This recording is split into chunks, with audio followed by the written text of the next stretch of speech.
Morocco, yani Lions of Atlas Mountain. Hili ndio jina la utani ambalo wameamua kulitumia timu ya kandanda ya taifa ya Morocco. Lions of Atlas Mountain, yani simba wa milima ya Atlas. Atlas ni msafu ya milima inayopatikana katika nchi hiyo ya Morocco, na hiko ni kivutio kikubwa sana cha watalii wanaotembelea nchi hiyo mara kwa mara, na kwa mwaka inapokea watalii wengi sana ambao wanaenda kutembelea katika safu ya milima hiyo.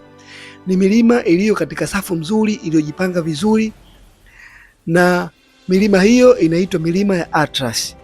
Hivyo basi timu ya taifa ya Morocco, kutokana na dhahabu walionayo au kivutio kikubwa walichonacho katika nchi hiyo ya milima hiyo, wameamua kuitangaza milima hiyo kwa kujiita wao ni simba wanatoka katika milima hiyo ya Atlas.